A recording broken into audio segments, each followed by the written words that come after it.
Emeka was a professional liar. No, he was the grandmaster, the chief architect of lies in all of Lagos. Not those small-time fibers that would say, I forgot to call you, or my battery died. Emeka's lies were like skyscrapers, tall, shiny, and carefully constructed with foundation, pillars, and roofing. If the devil himself sat down to listen, he would scratch his head and say, this boy has finished me. In a lying competition, Emeka would beat Lucifer hands down and still collect the trophy with style. By day, Emeka was a broke, jobless man, squatting in his parents' modest bungalow in Mushin, where NEPA light was a visitor.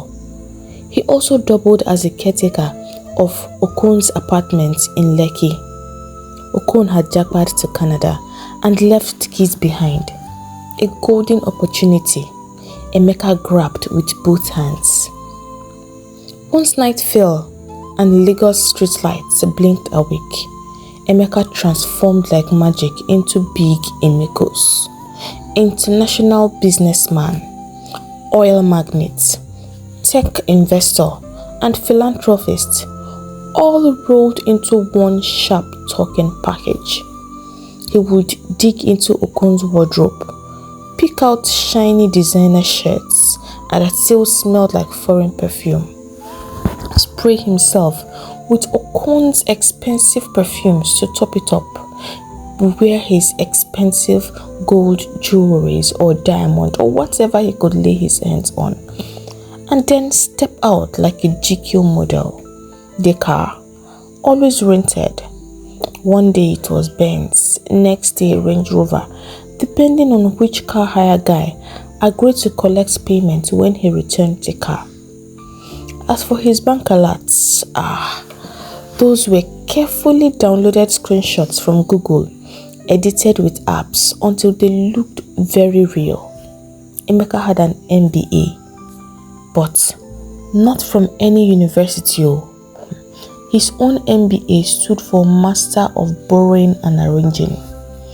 Every loan app in Nigeria had his name and picture saved with a red flag. He owed so many apps and would most times borrow money from one app to repay the other. His financial life was a horror film directed by poverty and produced by bad decisions. Not a single kobo did Emeka have to his name. But what Emeka lacked in bank balance, he made up for in mouth. Emeka had mouth. If boasting was an Olympic sport, Emeka would bring gold medal for Nigeria every year. Do you know who I am? He would boast, chest out like a local lion. I'm a shareholder in Murtala Mohammed Airport. I have 10 containers on the high seas as we speak. Goods from China, Dubai, and Turkey combined. And if I start to count my properties in all of Lagos, your head will spin. It's just that I like to live a simple life, low-key.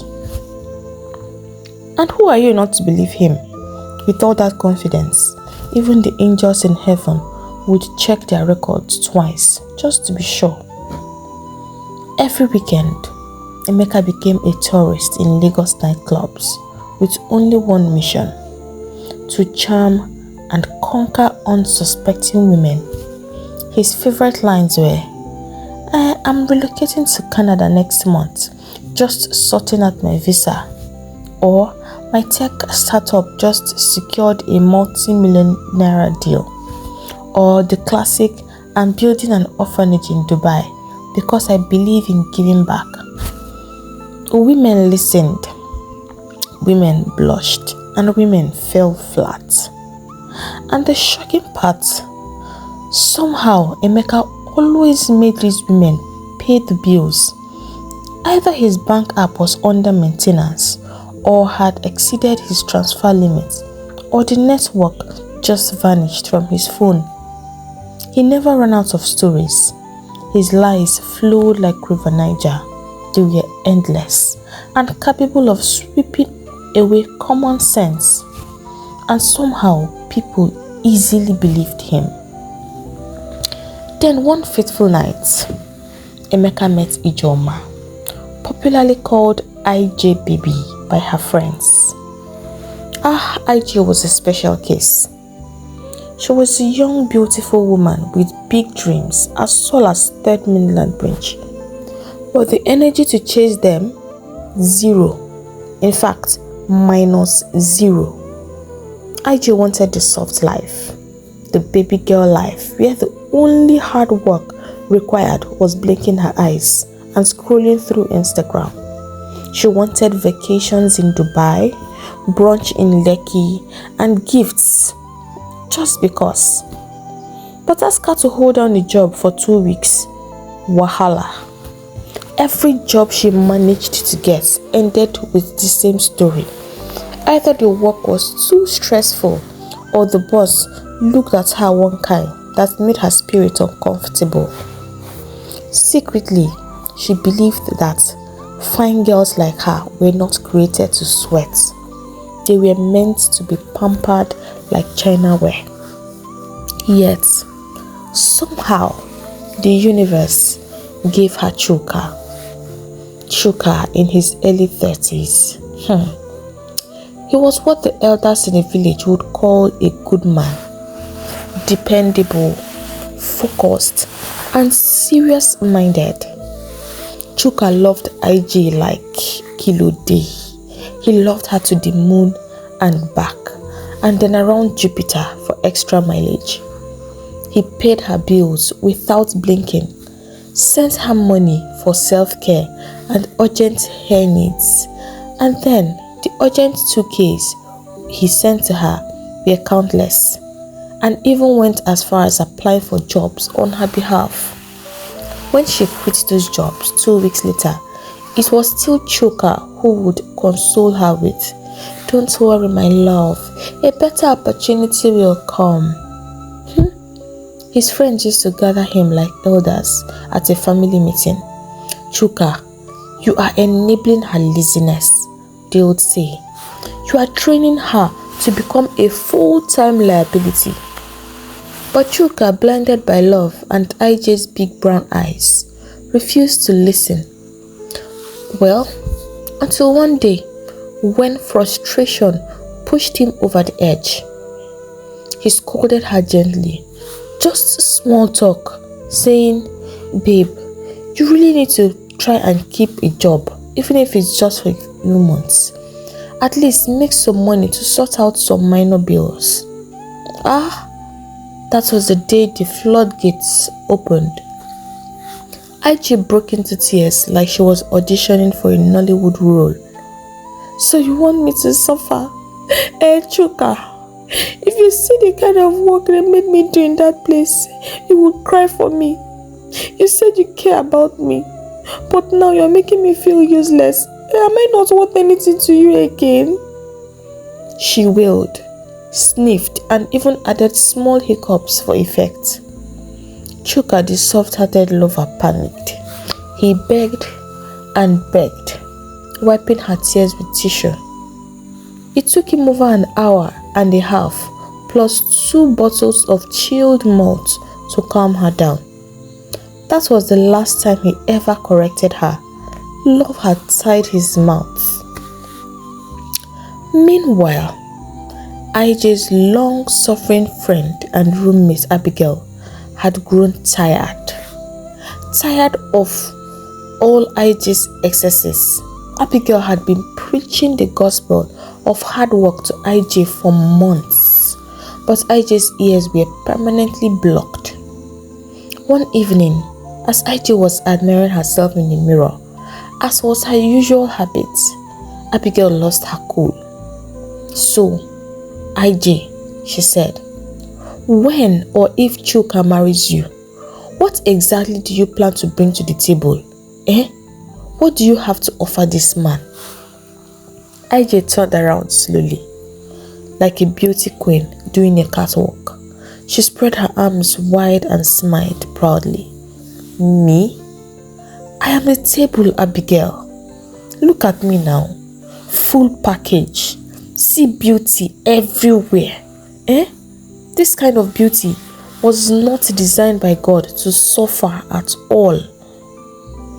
Abigail almost fainted. She shook her head like a disappointed mother. If this your beauty is all you have, I pity you, because beauty fades, my sister. And if you think working hard is suffering, then your brain is sleeping. Chuka may not be complaining now, but keep pushing him. One day he will get tired. You cannot survive by depending 100% on someone else, not even your own parents. You need to be useful, or people will start to see you as a liability. Did all this wise advice enter Ijay's head? Never. In fact, she hissed and told Abigail to keep her motivational speaking to herself. You are just jealous, Ijay snapped, flipping her wig, because you don't have a boyfriend to take care of you like Chuka takes care of me. That day, Abigail gave up. She washed her hands off the matter like Pontius Pilate and decided that as long as Ijay paid her share of the rent, she was free to live her baby girl life until kingdom come. So it was on one fateful Friday night, the kind of night when Lagos clubs were vibrating, that destiny decided to play a funny game. Ijay baby, dressed to kill in a red bodycon dress that hugged her like second skin, stepped into Club Royale with her usual squad of slay queens, hair laid, makeup sharp enough to cut onions, and heels so high. Ijay was ready to pepper anybody who dared look her way. Meanwhile, in a dark corner of the club, Emeka, aka Big Emekus, was perched like a hawk. His borrowed Versace shades sat on his nose, even though it was midnight. Busy looking around like a monitoring spirit. His eyes scanned the crowd, looking for his next investment opportunity. A fine babe with long lashes and even longer financial dreams. Then he saw her. From across the smoky room, Ijay shimmered under the club lights like an expensive jewel. Emeka's heart did a small backflip. Ah! See, fine girl, fresh like early morning bread, he muttered to himself. He adjusted his fake designer belt, straightened his already borrowed shirt, and made his move. At first, Ijay noticed him approaching, but rolled her eyes and turned away. After all, Lagos was full of broke boys forming big men. She had no time for nonsense tonight. It was her friend's birthday, and they had come to just have fun. But Emeka was not your average toaster. No, he came prepared. As the DJ switched to a hot amapiano track, Emeka quietly pulled out a wad of cash and started spraying Ijay as she danced. Not small money, the naira notes rained like confetti at a wedding. Ijay's eyes, though covered in fake lashes, widened like saucers. Her heart skipped. She kept dancing, but her brain was doing calculations. Who is this money bag? She thought to herself. Could this be my destiny helper? When Emeka leaned in and asked, "Baby girl, can we step aside and talk?" Ijay did not even think twice. She smiled sweetly and followed him, her earlier hard-to-get attitude forgotten. Emeka did not even waste time. His mouth opened and lies began to flow like sweet palm wine. You know, I'm actually in Lagos for just a short time. Oh, yes. I just returned from my trip to Dubai. I'm currently building a 5-star restaurant over there. He started, his voice deep and smooth. I'm processing my Canadian visa. And by God's grace, in the next 2 months or less, I'll be relocating. But then I don't want to go alone. I'm looking for a classy woman, someone well-traveled, someone who won't embarrass me abroad. Someone who can match my status. As he spoke, Ijay's ears stood at full attention like satellite dishes. Canada. Classy woman. Her mind started racing faster than a keke. She could already see herself in snowy Toronto, snapping selfies in puffer jackets and writing captions like "Soft Life Activated." She couldn't let this opportunity pass her by. Not now, not ever. Without missing a beat, she flipped the script. Her accent immediately became British. "Oh, that's amazing. How convenient," she gushed. I also just got back from the UK last month. I just finished with my master's degree there. "Oh, really?" Emeka exclaimed. "Your parents must be really wealthy to be able to afford that expense." "Of course," Ijay replied. "My dad is actually the special advisor to the governor on financial matters." She flipped her hair and added, "That's beautiful," he exclaimed again. "So, tell me, Ijay, how many countries have you visited so far?" "Ha! Who's counting?" she said. "A lot, actually. I've been to so many countries that I've even lost count. That's why I totally understand the international lifestyle. I can't even relate to people who haven't traveled." Emeka's chest swelled with pride. In his mind, he was already popping more champagne. Big fish. I have caught a very big fish tonight, he thought. He nodded, trying to keep his cool, but inside he was already planning how to squeeze the special advisor's daughter dry. Meanwhile, Ijay was also busy building castles in her head. "Ah, God, this is it. My breakthrough has come. No more suffering. No more Chuka sending me 10K every weekend." The party eventually wound down. The DJ played the last song and the lights came back on. Ijay baby left with her friends, her heart very light.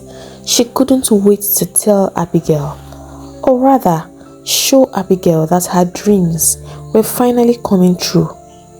In her mind, she was already Mrs. Emeka, packing her bags for Canada. As for Emeka, he stood outside the club, grinning from ear to ear. He believed he had just netted his biggest catch yet, a politician's daughter with UK pedigree. "Big Emekus has done it again," he whispered to himself. Two scammers, both thinking they were outplaying each other. By the time Ijay got back home that night, she was floating like helium balloon. She practically kicked off her heels at the door and flung her purse to the couch like someone who had just won the lottery.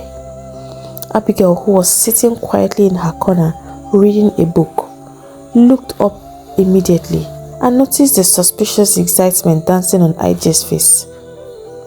"Ijay, hope no problem?"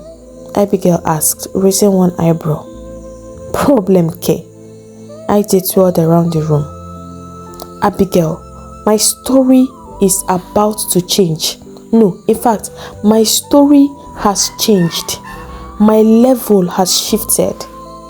I have met my husband, my destiny helper, my ticket out of Nigeria."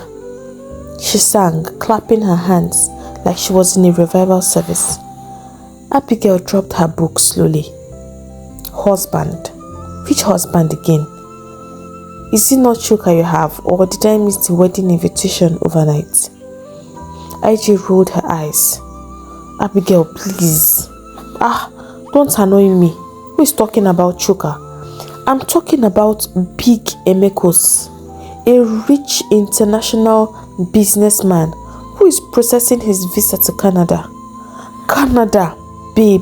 Not Oshodi, not Aja. Canada. She placed her hands on her chest and sighed dreamily. He said he's looking for a classy woman to carry along. And who else fits that description, if not me? Abigail blinked at her in disbelief. So, you just met a man tonight at a club and you're already planning honeymoon in Canada. Ijay, are you hearing yourself at all? Ijay hissed loudly. Abigail, I beg. Don't come and spoil my mood.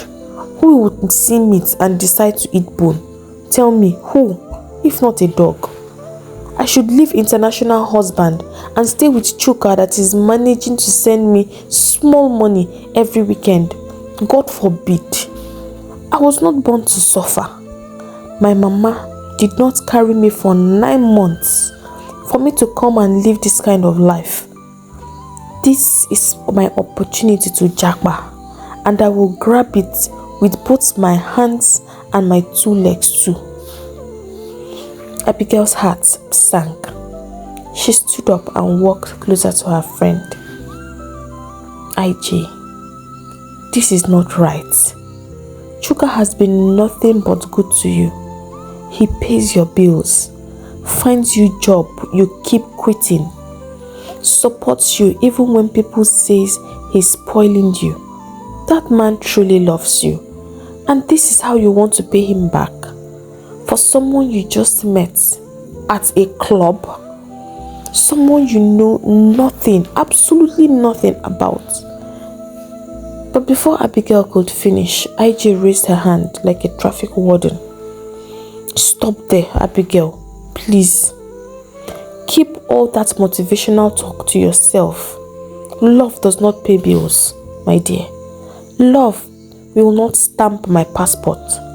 If Chuka loves me, let him carry that love and give it to himself, because I am done suffering. Me, I'm moving forward though. If you want, you can continue managing this your yeye life. As for me, my own is to level up and shine. End of story. Abigail shook her head, disappointment written all over her face. She had tried to explain and make Ijay see sense, but the girl's mind already seemed to be in Canada, snapping pictures. There was no bringing her back. Sha, do what you want, Abigail said, with a heavy sigh. But mark my words, Ijay, you will regret leaving Chuka like this. You are making a very big mistake. But was Ijay bothered? Never.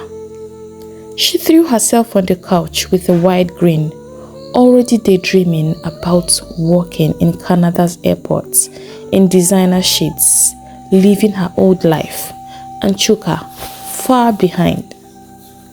Her mind was set, and in typical Ijay fashion, nothing anyone said was going to change it. From that day, Ijay's whole attitude towards Chuka changed. The same man she used to call my baby sugar suddenly became an irritant in her ears. She stopped picking his calls, letting the phone ring and ring until it got tired. And on rare occasions, when she finally picked, usually after Chuka had nearly called her to glory, her voice was dry and uninterested. Hello, what is it? She would say, sighing loudly, like he was disturbing her peace. Poor Chuka, thinking she was just stressed, would keep begging her to make time to see him. But Ijay's heart was no longer with him. Her mind was fully invested somewhere else with Big Emekus. The so-called international billionaire that had swept her off her feet with lies wrapped in shiny packaging. Now determined to live up to the image of a politician's daughter she had painted for Emeka, Ijay went into full investment mode. All the money Chuka had been sending her, money meant for her upkeep and rent, she now used to purchase brand new clothes that screamed rich babe. She pumped everything into the classy girl project, borrowed designer shoes and wigs from her other slay queen friends, bought expensive perfumes to complete the look. After all, she couldn't afford to smell like regular folks while claiming to be UK returnee. Anytime she had to meet Emeka, she made sure to book an Uber, black, the kind with tinted windows and soft leather seats. Then she would proudly tell Emeka, "Oh, my dad insisted I use one of his drivers today. He doesn't want me moving around Lagos anyhow." Emeka, hearing this, would almost clap for himself. His eyes shone like torchlights. This was no small girl. This was a premium babe. He told himself that if he played his game well, he would marry her, chop her father's imaginary billions, and when his pocket was far enough, he too would japa to Canada. His mouth was already sweet, and it became even sweeter. To seal the deal, to impress Ijay further, Emeka took her to Okun's massive Lekki mansion, the house he was supposed to be caretaking while Okun was abroad. As soon as Ijay stepped inside and saw the high ceilings, marble floors and swimming pool glistening at the back, her brain almost froze. "Jesus, take the wheel," she muttered under her breath. She smiled so hard her cheeks began to ache. In her mind, she had already started writing Instagram captions. "Soft life only. We don't struggle around here. Hashtag baby girl for life." As far as she was concerned, her jackpot had landed. Her Canada dream was now a reality. She got home that evening almost dancing. Abigail, who was quietly watching TV, barely had a chance to greet her before Ijay started bragging. "Abigail, you should see the kind of mansion this guy owns in Lekki." I almost fainted. The doors alone look like they cost millions. And the kitchen, Abigail, I don't think I'm meant to suffer in this life. Poverty is a bastard. I'm telling you. Abigail's face tightened. She had heard enough. "You've completely lost your mind, Ijay," she snapped. "You've allowed small money to blind you. This is why I keep saying your laziness will finish you one day. You are running after what shines without checking if it's gold or just cheap plastic." I beg. Ijay waved her hand off like a fly. "Jealousy is worrying you because you are here managing yourself and no man is checking you. Me, I've upgraded. Leave me alone." Shebi is me that look for trouble. You were on your own. I came and started giving you gist. If I had minded my business, nobody would be insulting me. The argument quickly heated up, both women throwing words like that. Just then, Ijay's phone started ringing again. She glanced at the screen and hissed, "This one again." It was Chuka, calling for what must have been the 100th time that day. She picked the call, her voice laced with anger. "Chuka, I beg you in the name of God. Stop calling me. Must you disturb my peace every single hour?" Chuka, already confused, pleaded, "Ijay, what's going on? Why are you acting like this? Talk to me now." But that was the last straw for Ijay. She exploded. "Talk to you. Chuka, I should talk to you. Please, oh, please. You and I are not in the same class. I've been managing you all this while, pretending like you're enough, but I'm tired of managing. You think I will waste my life with a man that's still driving that small car and paying rent? Your mates are building houses all over the world, but you are stuck with your 9-to-5 job and feeling important on top of it. I beg, free me, free me. It's not that chicken change you give me I'm supposed to survive on. I cannot continue like this. Chuka froze. Her words cut deep, each sentence landing like a slap on his face. He couldn't believe his ears. Was this the same Ijay he had loved, supported, and defended all this while? Desperate, he decided to go and see her in person. Maybe if they sat down and talked, things could go back to normal. But when he arrived at her place, things only got worse. Ijay did not only insult him, she shredded whatever pride he had left. She looked him up and down with disgust and said, "See you. Because of the peanuts you've been giving me, you think you are doing big man. You are not a real man, Chuka. Real men build empires. You are just managing life and expecting me to manage with you. God forbid." Chuka stood there shattered. His throat was dry, his eyes hot. He left her place that day, feeling like a shell of himself. When he got home, he locked his door, pulled the curtains, and cried like a baby. For days he couldn't eat. He couldn't even face his friends because deep down he knew they had warned him about Ijay, and now their warnings had come true in the worst way possible. While Chuka was locked up in his room, mourning like a widower whose wife had just been buried, Ijay was in a completely different world. Her heart was dancing, her head full of big plans.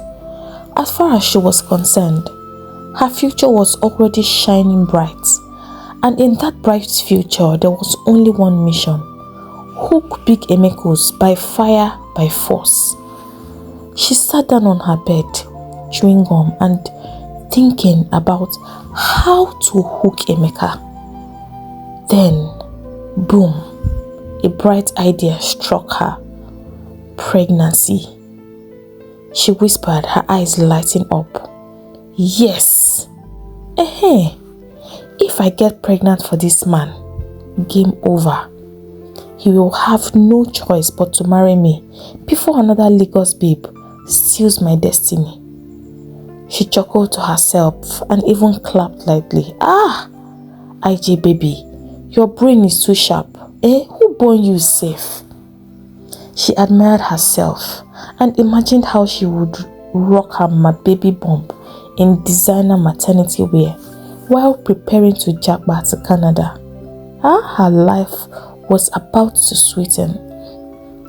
Somewhere in the city, Emeka, aka Big Emekus himself, was lying on his small mattress in his father's cramped house in Mushin, staring at the ceiling fan that turned slowly. He was thinking the exact same thing Ijay was thinking. Can you imagine?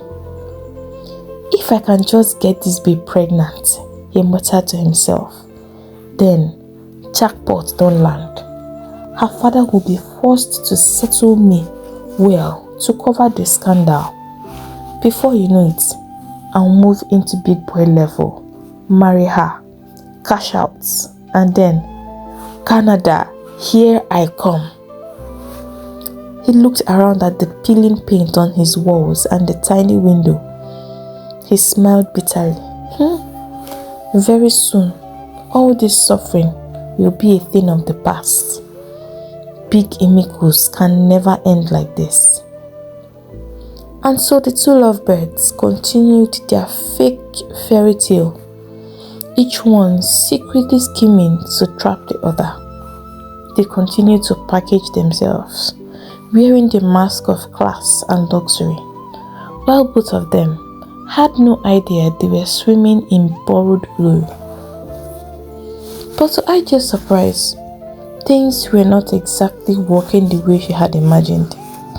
She had thought that by now Emeka would be showering her with cash, designer bags, dollar bills, the soft life she had been dreaming of. But instead, Emeka's money tap was permanently dry. Every time she opened her mouth to request even small money, Emeka had a ready-made excuse. "Ah, baby, it's not like I don't want to spoil you, but you won't believe it. 10 of my containers have been seized at the port. Customs wahala. You know how Nigeria is." The next time it was a different story. "Baby girl, I swear, I just finished converting some dollars, but CBN people are delaying the process. Once my money lands, now you go first enjoy." But the day that shook her the most was when he looked her straight in the eye and asked her, "Baby, please, I need a small loan of 50 million naira to clear my goods. Once I sell, I'll pay you double." Ijay almost collapsed on the spot. 50 what? She stammered, her ears ringing. She that couldn't even boast of 5,000 naira in her account. Where was she supposed to fish out 50 million? Anyways, she managed to smile and bounce the billing, claiming she would check with her father's financial team. But that day nearly shook her. And as if things weren't bad enough, reality came knocking harder. Her rent was due. The landlord had already started sending gentle reminders. She had no job, no money, no savings. Even basic things like food and transport became heavy burdens. The slave queen life was weighing her down so bad. And then, one evening, after feeling strange and sick for days, she decided to take a pregnancy test, locked herself in the bathroom, and when the 2 red lines appeared clear as day, her head spun. She was pregnant and it was Emeka's child, just as she wanted. Her joy was boundless. She thought to herself that now that she was pregnant for him, he would be forced to spend his money on her. Now, it would be time for her to swim in the ocean of wealth. But then, Abigail had also reached her limit. For weeks now, the landlord had been storming their door, his voice loud enough to wake the whole compound. "Where's my money? I don't want to hear your stories," he would shout, pointing fingers like a market woman. And every time Abigail would be the one to face him, to beg, to promise, while Ijay sat inside feeling totally unbothered. This particular evening, after another round of embarrassment from the landlord, Abigail decided it was time to talk. She sat Ijay down, trying to keep her cool. "Ijay, look, we need to talk about the rent. I can't keep covering for you. You need to pay your share." But instead of understanding, Ijay flipped. "So, this is what you called me for? So you can disgrace me, eh? How much is the money safe that is making you talk to me anyhow?" Abigail blinked. "What do you mean talk to you anyhow? Disgrace you? I'm just saying the truth, Ijay. You don't have a job. You are not trying to get one. And you expect me to carry your load forever." That was it. Ijay's pride couldn't take it. The small talk turned into a shouting match. Hot words flew back and forth like stones. Before Abigail could catch her breath, Ijay had dragged out her faded travel bags and stuffed all her clothes inside. "Don't worry, I don't need your pity house again," she screamed. "I'm going to my man's mansion. At least there, nobody will talk to me anyhow." And with that, she stormed out, bags in tow, her head held high. When she arrived at Emeka's mansion, dragging her bags like a stubborn goat, she pressed the doorbell with confidence. But fate had other plans. It was Okon himself, the real owner of the house, who opened the door. He had just returned home for his father's burial. He stood there, his face scrunched in confusion. "Yes, who are you? And what are you doing here?"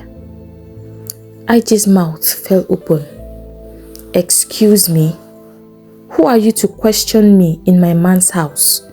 I suggest you move now before I call him to deal with you." She flipped her hair and folded her arms like a Nollywood queen. Okon's face darkened. "You better carry your load and leave now before I lose my temper and have you arrested." At that, Ijay lost it. She started shouting, "Emeka! Emeka, come out, oh! They want to chase me from our house. Emeka, where are you?" Okon stared at her, then suddenly chuckled and shook his head. "So, Emeka is your man that owns this house?" His voice dripped with sarcasm. Ijay, thinking she had won, smirked. "You see, now you are talking. I thought you were claiming right before. You should have continued. Let my man come here and bundle you out of this place. What rubbish." But Okon only smiled wider. "Let me educate you, my dear. This house is mine, that I built from the scratch with my hard-earned money. Emeka is just my caretaker. He lives in Mushi with his parents. All this big boy mansion owner story he's been selling you, it's all pepper soup and lies." Ijay's jaw dropped. "Wait, so Emeka is not a big businessman, not an importer?" Okon let out a deep breath. "Is that what he told you?" "We are already used to him and his packaging." Ijay stood frozen, her world crashing around her ears. To confirm the disaster, Okon, feeling pity, decided to call Emeka, but he did not mention that Ijay was there. When Emeka arrived, swaggering as usual, he nearly choked when he saw Ijay sitting there like a landlord's wife. Okon did not waste time. He exploded in anger, waving his hands as he lashed out at Emeka for misusing his house and damaging his property. "Do you think this is a playground? Emeka, you turned my house to a hotel for your scams? Don't worry, I will deal with you. You will pay for this nonsense, and when I'm through with you, you will learn," he thundered. Emeka dropped to his knees, begging like a choir boy caught stealing. "Please, sir, I'm sorry. It was the devil's handwork." But Ijay had had enough. She pounced on Emeka, grabbing his shirt and shaking him like a rag doll. Her fake British accent vanished. "You this liar! So you deceived me? Hey! And I don't go get belle. My papa go kill me. Ha! Ijay, your own don't finish. Pata pata. And I left my serious boyfriend that loved me because of this liar. He told me he would take me to Canada. Hey! See my life. And I think say God been don't answer my prayer. Ah! Where do I go now?" Both Okon and Emeka were shocked, but for different reasons. Emeka was shocked because he too had just found out that she was not who he thought her to be, while Okon was shocked that she would leave her so-called serious relationship because of money and the promised trip to Canada. So, your father is not a politician? Emeka exclaimed in shock. Okon watched them both, shaking his head. You two deserve each other. Both of you were playing the same dirty game, but not in my house. Out! Both of you, before I call the police. Without wasting time, he chased them out, bags and all. But the drama wasn't over. Outside, Ijay confronted Emeka again. Useless man, you better take responsibility. I'm pregnant for you. Emeka hissed as he took a step back. Pregnant for who? I beg, go and find the real father. I don't know anything about this one. It's not me that you rope. And before she could grab him again, he flagged down an Okada and zoomed off, leaving dust in her face. Ijay broke down in fresh tears. Swallowing her pride, she dragged herself back to Abigail's place late that night. Abigail opened the door, her face hard, but her heart softened when she saw Ijay's swollen eyes. What happened to you? Abigail asked with folded arms. He lied to me. All along he was just deceiving me and I fell for it like a fool. Abigail, I've never been so embarrassed in my whole life. Can you believe that this guy does not even have a single penny to his name? I just sobbed. Even the house that he said was his own in Lekki, that house belonged to someone else. Emeka was an ordinary caretaker living in Mushi. Abigail sighed, shook her head, without even feeling pity for her. She gave her a short, sharp I told you so speech. Next time, maybe you will listen when someone talks sense into you. Now see yourself. Ijay cried even harder. That night, in the darkness of her shame, she called Chuka's number over and over and over, but every one of his lines were unreachable. The next morning, desperate, she went to his place, only to find out that he had packed and relocated to another city. No one knew where. He was gone. Ijay returned broken and lost, pregnant, jobless, almost homeless, and completely alone. Emeka too had blocked her everywhere. No trace. After days of crying, staring at the ceiling, and refusing to eat, something clicked inside her. It was as if her brain rearranged. If I don't stand up now, I will die like this, she said to herself. She wiped her tears, got dressed, and started moving from shop to shop, office to office, asking for any job at all. Abigail, seeing that Ijay was finally serious, decided to help her. And after weeks of hunting, Ijay landed a job as a cashier at a mall. The pay was not heavenly, but it was enough to eat and survive. She decided to keep the baby. Abigail supported her through the pregnancy, and thankfully, it was not a difficult one. Day by day, Ijay learned her lesson the hard way. No more shortcuts, no more packaging. Life had humbled her, but it had also given her a second chance. As for Emeka, his own end was worse.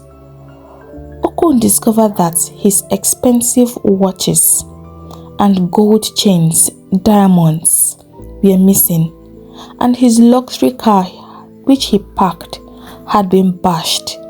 He was so furious that he had Emeka locked up and swore that he would be there until Emeka's family paid him 20 million naira for the things that were missing and the damaged car. But Where would they get that kind of money from? Emeka would have to be there for a very, very long time. Hey lovers, thank you for listening to this story. If you are new here, welcome to our community. I hope you enjoy listening to this story as much as I enjoyed creating it. If you have not done so already, please hit the subscribe button. And to support the growth of our community, give this video a big thumbs up. If you know someone who would enjoy a story like this, do not hesitate to share. Don't forget to leave a comment down below. Remember, like, share, drop a comment and subscribe. I'll take my leave now, but I hope to see you in my next video. Bye.